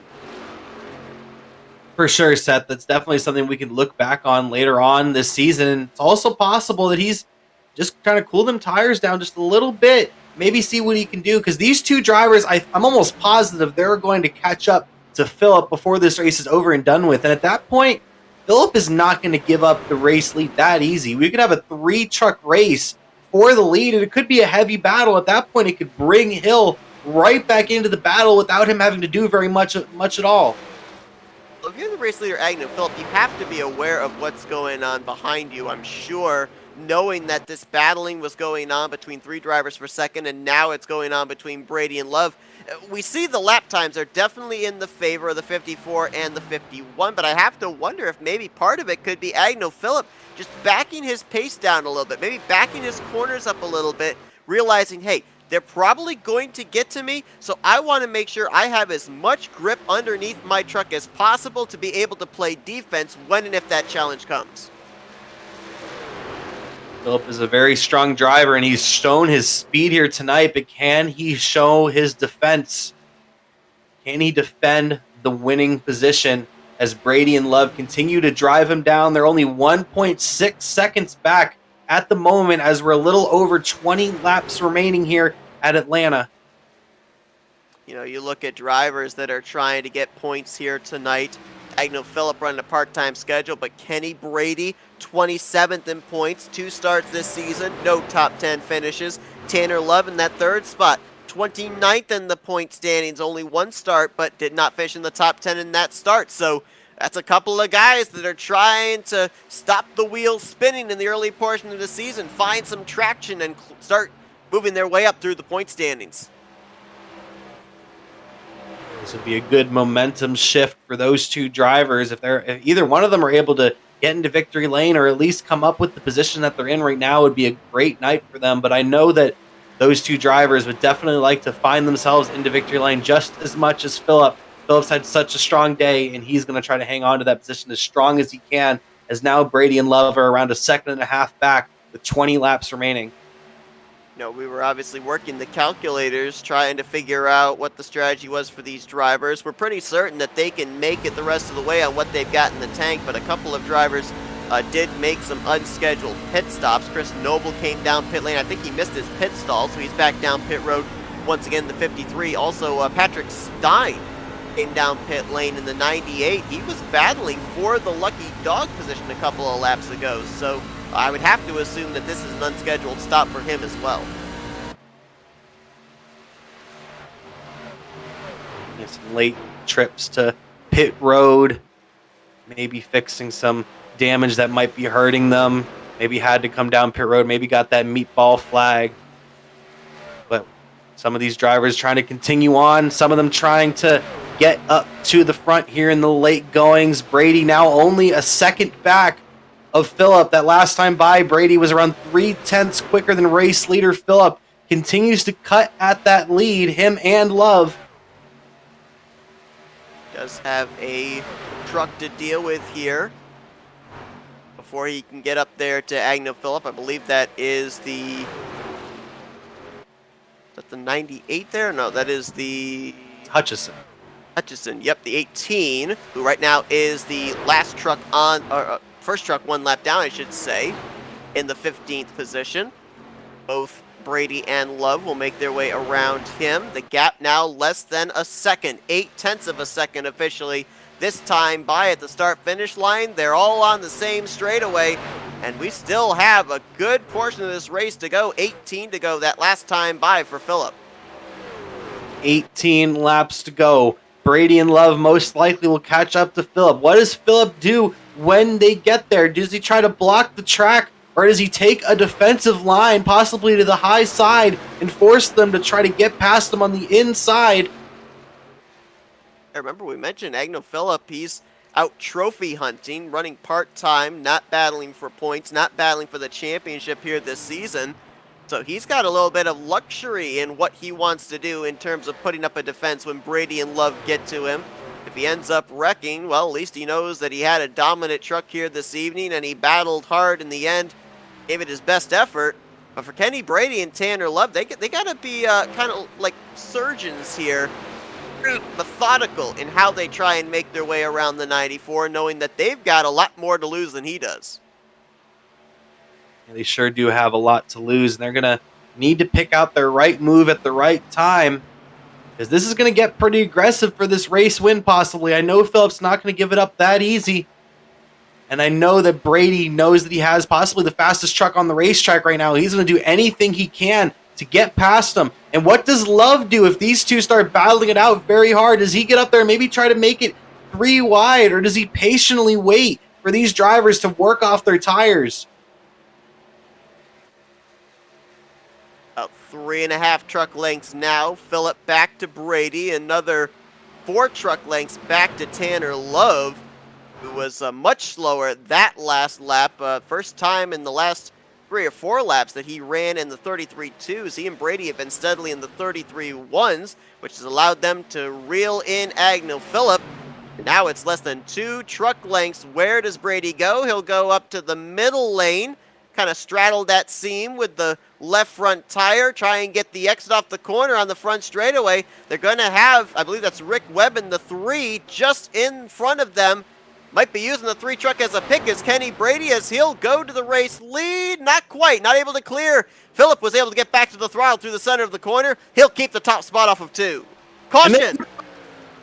Caution! Chris Noble, 53. And that truck was sliding back down the banking the wrong direction. I don't know what would have caused something like that.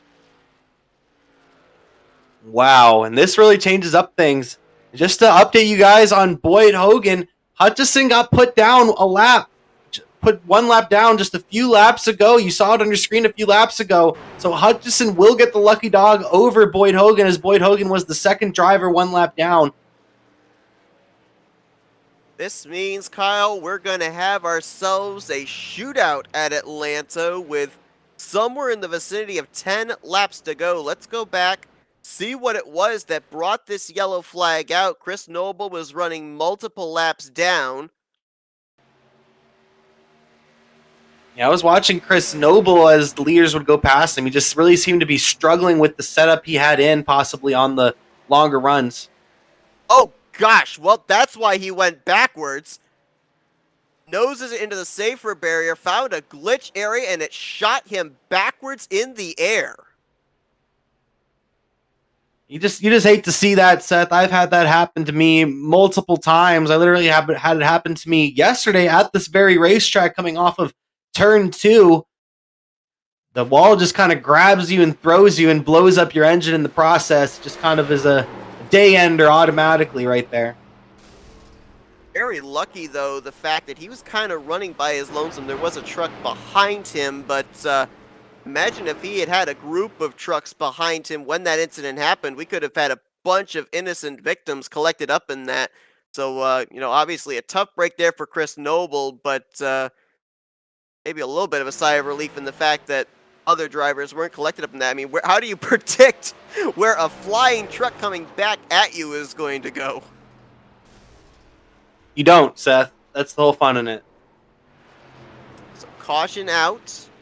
No surprise. Looks like everybody that was running on the lead lap coming down pit road. Most of the drivers had 2 sets of tires still down on pit road for them. For others, they are taking on their final set for this race. And Agnew Phillip did win the battle off pit road, so he'll be the one to lead us back to green. We should be having pit road open now for the lap down machines, and we'll see. I don't know if you're Boyd Hogan in the 96. Look like he stayed out here. He did. He's going to take the wave around. I think that's the best move for him, Seth. It's the only move he's got, right? I mean, you've got to at least put yourself back on the lead lap for a shot. If you get a caution, then you can come down and take on the set of tires. But if you come down pit road now, you're basically saying, there's no shot for me to be able to get back on the lead lap and pick up spots. So yeah, he's kind of boxed in. This is the only strategy he has open to him. And I think it's a great move, Seth. And honestly, I feel like it's going to work out. Cautions tend to breed cautions at the end of these races. And we have only a little over 10 laps to go. When we go green flag racing, we're probably going to have 8 or 9 laps remaining in the event. And I know a lot of these drivers are going to get very aggressive to try to get themselves into position to possibly win this race. We're going to have a few drivers, it looks like, coming to take the wave around. Some of them will be at 1 lap down. Some will be like Boyd Hogan on the lead lap. I think he and Chuck Waldrop will be back on the lead lap. It's like the 86 of Richard Malugani, the 98 of Patrick Stein, and the 89 of Kevin Roy. They're going to take the wave around. This will put them to -1. Everybody else, they're going to be down pit road and taking on their final set of tires for the conclusion of this race. You mentioned about Troy Hutchinson getting the lucky dog, so he'll restart back. Last truck on the lead lap on fresh tires in the 15th position. There you see the wave around cars going on by.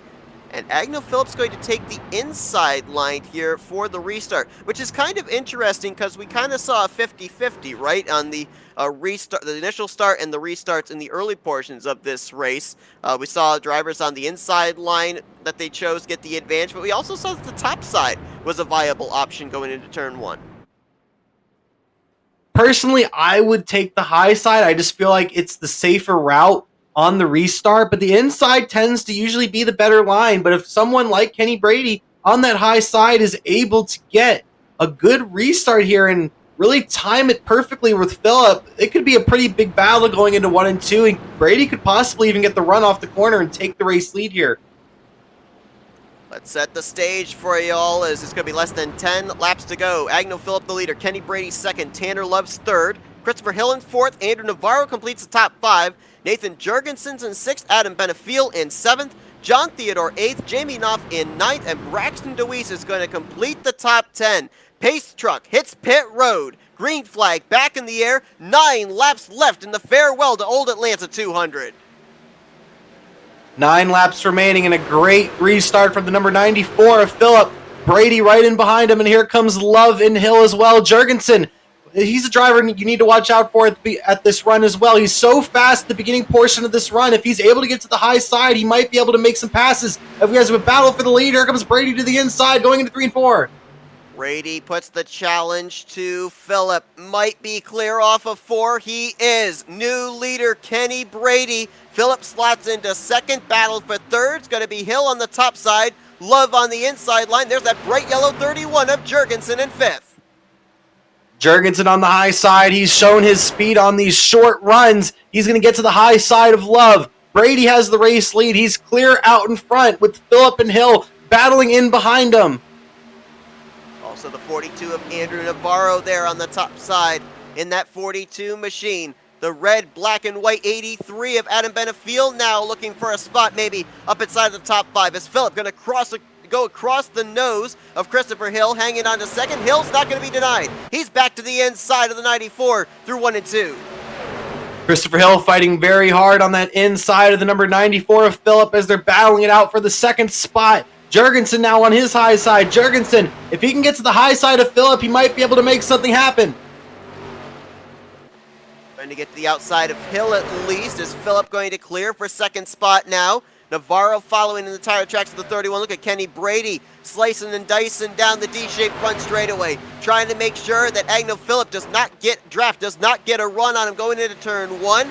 Now the gap 2 truck lengths from Brady back to Phillip. Wadded up for third place as Andrew Navarro has to take it down to the inside 3 wide.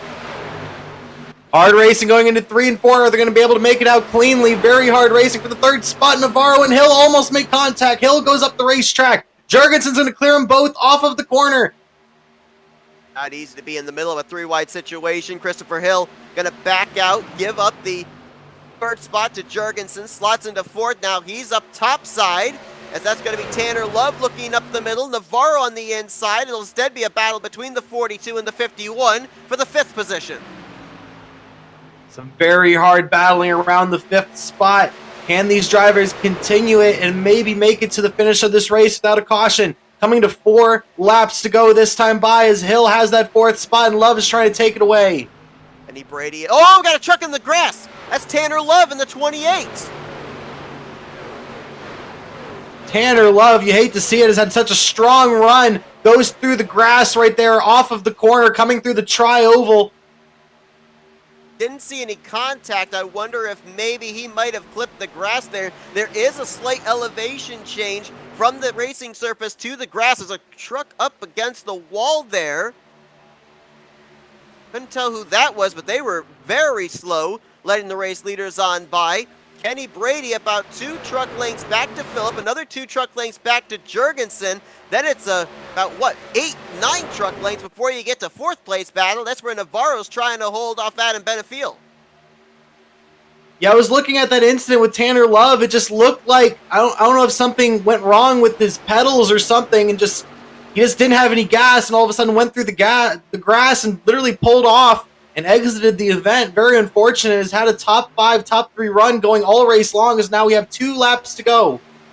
And as we mentioned too, Tanner Love coming into this race mired way down in the point standings. Only 1 start on the season puts him 29th in the overall points, and this finish here tonight not going to help matters either, as man, oh man, Christopher Hill got a big run down the back straightaway, just barely was able to fit his truck between Adam Benefiel and the outside safer barrier. That's going to be the battle for the 5th position. Add John Theodore in the 27 into this mix, along with the 8 of Braxton DeWeese, as the white flag was waved over the hood of the 54 of Kenny Brady. The white flag is out for the number 54 of Kenny Brady. He started this race in the very back. He pulled a strategy call to make sure he was going to make it on 1 stop, and then a late race caution came out right before he got to Phillip, and now he's leading the race, coming off 3 and 4, coming to the checkered flag, and Kenny Brady in the number 54 machine is going to win at Atlanta Motor Speedway.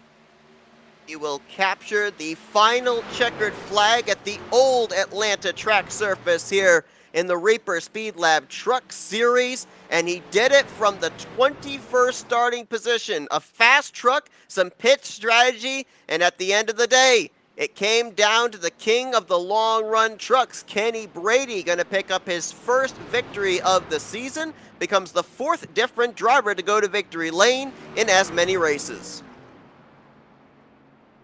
Kenny Brady with the phenomenal run throughout most of the day and was able to take the lead here in the late goings and will come out on top of the number 54. A great finish from him, a great win, and can't undermine the great performance from Agnell Phillip tonight. Phillip put on a great show in the number 94 machine, leading the most laps, and ended up coming home in the 2nd position. Burning it down here is Kenny Brady. Got some tire rubber left on that machine, as drivers are able to get the fresh tires with 10 laps to go, but I think he's going to wear those Goodyears down here as he celebrates the victory here today at this historic 1.5-mile racetrack. We're going to take a look here at your finishing results from this evening, and kind of feels like same way it was at Daytona, Auto Club, and Las Vegas. There's a lot of storylines that took place during the course of this 134 laps into who finished where. It was a long, windy road to figure out who was going to finish where. You're exactly right, Seth. And we ended up with Brady being in victory lane in the number 54 machine. You had Phillip come home 2nd. Jurgensen was up there. Navarro, Christopher Hill rounding out your top 5. And an impressive bottom half of this top 5. You have Theodore, Benefiel. You have DeWeese back here. Robert Anderson and Jamie Knopf. A very impressive top 10 runs from those drivers. Absolutely. Most of those drivers in the latter half of the top 10 we didn't talk about in the first half of this race. Made adjustments in the second half and were up there in the end. Alan Dobbs going to finish in 11th. He kind of struggled most of the day. Had good starting track position, was up in the top 10 the early stages, but just didn't seem to have a long run truck. TJ Crampton had an up and down day as he started up inside the top 10, dropped all the way back outside the top 20. He'll bring it up in the top 15 for 12th. Daniel Simmons, great run 13th. Boyd Hogan Obviously, not the run he was looking for here tonight. Was in the conversation of taking the race lead during that final cycle of green flag pit stops, but a pit road penalty trapped him a lap down. He took the wave around, finishes in 14th, so it's not obviously the finish that the 96 probably would have gotten, but it's better than what it could have been. Chuck Waldrop, who also took the wave around, will complete the top 15. And then you look down here through the rest of the finishing results, and obviously some of the big names that jump out at you. Tanner Love having that problem in the closing stages. Troy Hutchinson was actually in line for the lucky dog after the last caution. Don't know what happened to him, but an unscheduled stop in the closing stages has him 4 laps down in 22nd. Christopher Pfeffer having the pit road penalty and then had some more problems as well in the closing stage of this race. He's going to finish 26th. And a couple of guys that never got out of the gate, Bill Dolph and Kyle Myers, with some hard hits in the first stage of this race, finishing 28th and 29th. These drivers now all get ready to either carry on the momentum or try and mount a comeback at the left and right hand twists and turns of Circuit of the Americas next week. And these drivers head to Circuit of the Americas next week. We will not be broadcasting the event, but that should be a phenomenal show. I think they're racing 35 laps at COTA. Circuit of the Americas, one of the more fun road courses to race on the service. As you mentioned, we will not be bringing you coverage of that. We'll be back the following week when these drivers head to, I believe it's Richmond International Raceway. But let's see if we can talk with some of our top 3 finishers here tonight. And let's kick things off with the guy who brings home P3, 31 of Nathan Jurgensen. Hey Nathan, it's Kyle and Seth up here in the FRM booth. You got us? Hey, how's it going? You got me? We do indeed. Man, I'll tell you what, looked like you had a fast truck here today, especially on the short run. One of the few drivers that we were able to see make passes on the outside line. Not much of a surprise there, though, because we saw you make a lot of passes a couple of weeks ago at Las Vegas on the outside line as well. But we were talking about the many ways that Atlanta Motor Speedway can get you. What were some of the things that you were focused on here tonight in terms of execution and keeping yourself up there inside the top 5 all night long? Yeah, high, wide, and not so handsome.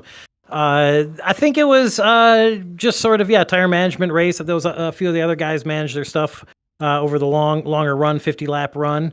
We were, a little bit better on the short run. Maybe we could have saved a little bit more. But spent a lot of time kind of back in traffic and, going back to the front a couple times was fun. And that last restart was a lot of fun. I probably don't deserve a third here. There's a few guys that were better, but I don't know if I got a good restart there, if some people blew up or kind of what happened at the end of the race. I was like, why am I in third? So, but mostly just, I want to say thanks to you all for putting these races on, for broadcasting them. And mostly just, I'm so happy we're running at Old Atlanta one last time. Yeah, absolutely. We know that this type of racetrack surface always brings about a good finish. I want to quickly just talk about when we're mentioned the fact that you had a really good truck on the short run. Beginning stages, we were talking about drivers on the long run, but that late caution coming out, you think, wait a minute, most of these guys might be set up for the long run, and I've got myself a good short run truck. I might be able to get this checkered flag here in this final shootout.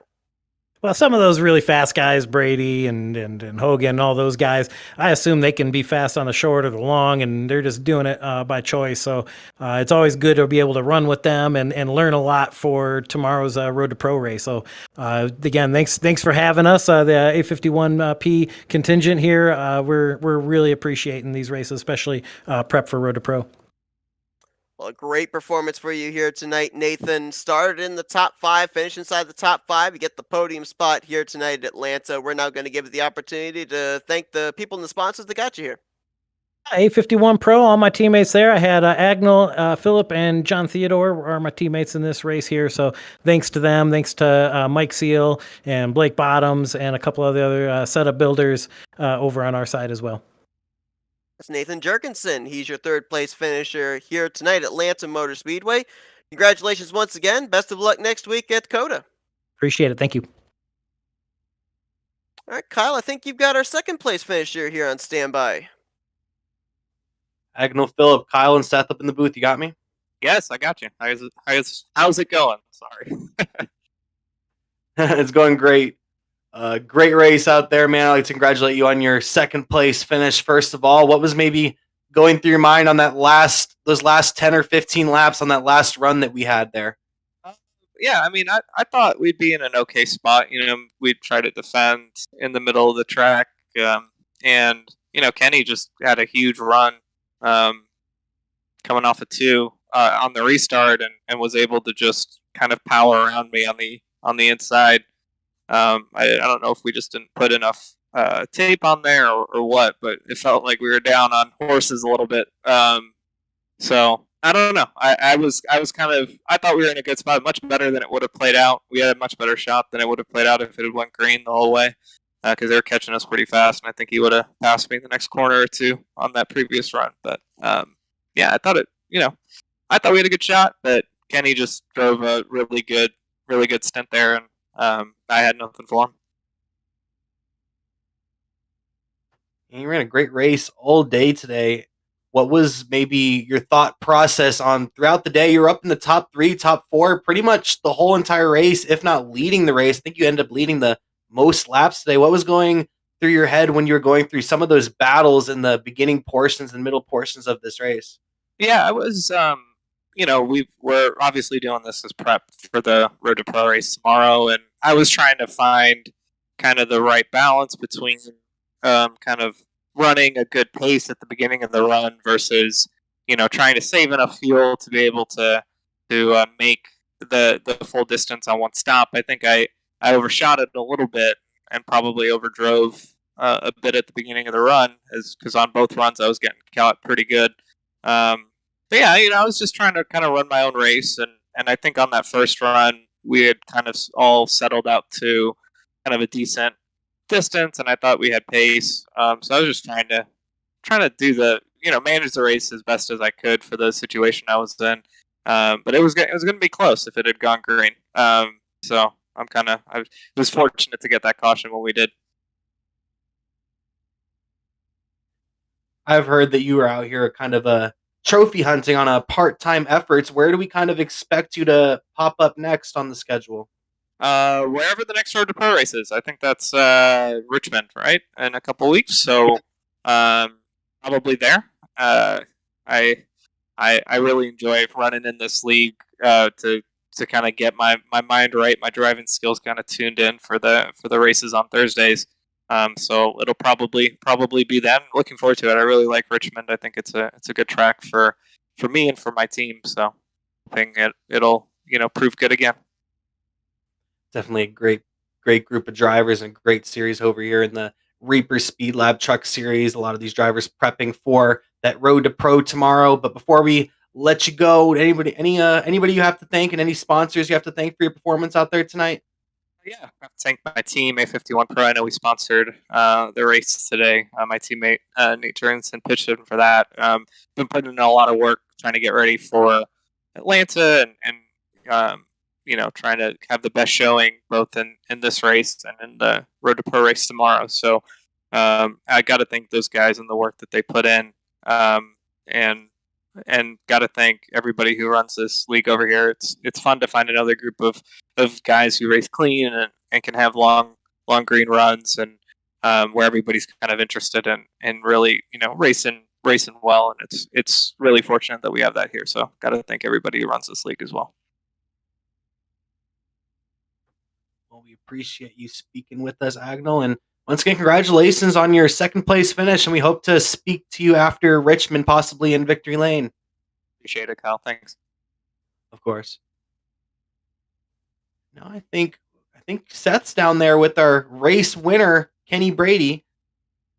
Yes, indeed, Kenny. It's Kyle and Seth up here in the FRM booth. You got us? Hey guys, how are y'all?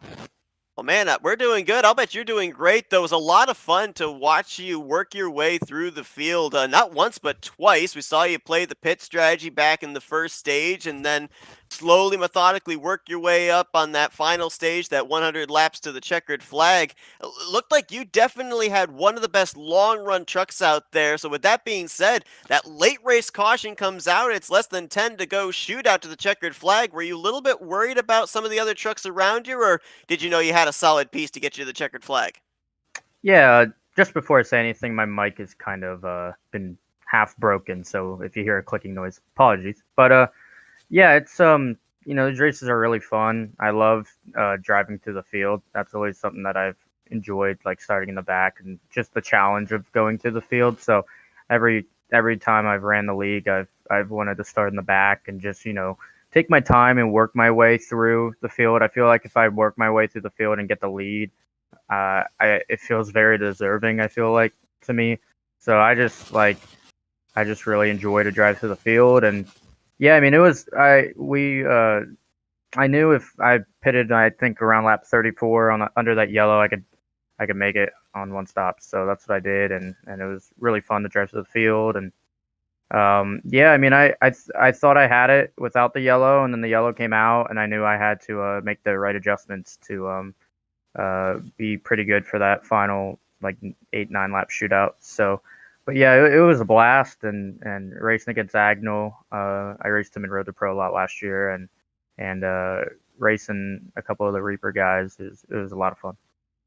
So let's talk about the point situation coming into tonight. 2 starts so far this season, no finishes inside the top 10, subsequently 27th in points coming into tonight's race. Still a long ways to go in the season, and this victory is going to help you climb through the point standings. But I mean, how important was it for you here tonight to not only pick up the victory, but have a good performance to start making your way up towards that top 10?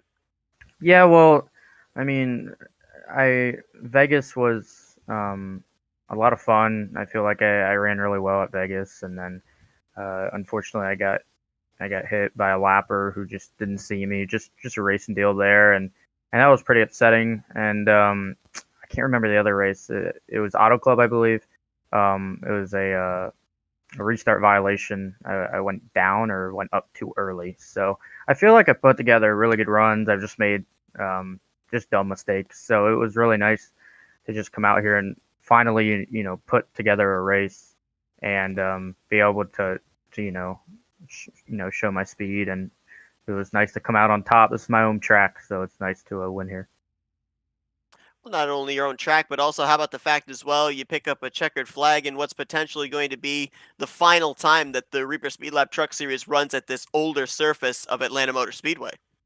Yeah, man, that's really cool, and I love this surface. It's a blast. I hope iRacing at least keeps the track on the surface and doesn't take it fully away when they update it, because it's probably up there in my top 3 favorite tracks to drive. I mean, you can take a fixed setup here and you're still going to be loose and have tire fall off. And if you know how to save, you can definitely go through the field and have a good time and actually drive the truck, because a lot of these tracks, it's a lot of wide open and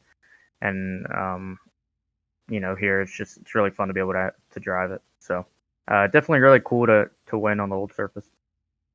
Well, a heck of a drive by you here tonight. Congratulations on capturing the checkered flag this evening at Atlanta. We're now going to give you the opportunity to thank some sponsors and some people to help get you to this point in this victory lane here tonight. Yeah, I just want to thank Premier. I want to thank Martin Sports, iRacing iFlag, and I really want to shout out Andrew Navarro for letting me run on his setups and giving me such a fast truck every time I hit the track in an open race. So can't thank all them enough. That's Kenny Brady. He is your victor here tonight in the farewell to Old Atlanta 200 the Reaper Speedlab Truck Series. Congratulations once again, Kenny, and hopefully we can see you carry this momentum into COTA, and of course the next time that we're going to be broadcasting the series at Richmond. So best of luck there. I appreciate it, guys. Thank you. So as Kenny continues to celebrate his victory here tonight, that is going to conclude our coverage here this evening from the Atlanta Motor Speedway. I mean, Kyle, you just look at the schedule. Daytona, a super speedway. You've got the 2-mile speedway / super speedway of Auto Club. We then go 1.5 mile racing at Las Vegas, 1.5 mile racing here at Atlanta, but not the same kind of 1.5 miles. Next week, we're road course racing at Circuit of the Americas, and then we're back here with coverage at a short track at Richmond. They're throwing every type of configuration at these drivers in the early portion of the schedule, for sure. And you have to keep in mind, 2 weeks after we go to Richmond, it looks like they go to Bristol, and I'm thinking that is the dirt version of Bristol Motor Speedway there, Seth. So it's just going to get more entertaining and more crazy as this season goes on. Certainly is. It's going to be a blast to be able to see what the fallout's going to be from the first road course of the season at Circuit of the Americas. We will then be bringing you coverage the following week under the lights at Richmond International Raceway for some good old short track racing. But Kyle, it's been a great one here tonight here at Atlanta Motor Speedway. A pretty clean race overall. A lot of passing, a lot of strategy. End of the night, Kenny Brady taking the checkered flag. I appreciate you joining me up in the booth for it. I appreciated you having me, Seth. The very, very good race from Agnell Phillip. Wasn't quite able to get the job done here tonight. The Legacy Esports drivers as well weren't able to pull it off with their strategy. But Kenny Brady in the number 54 machine, who went from the back to the front, to the back to the front, ended up in victory lane today in a phenomenal performance.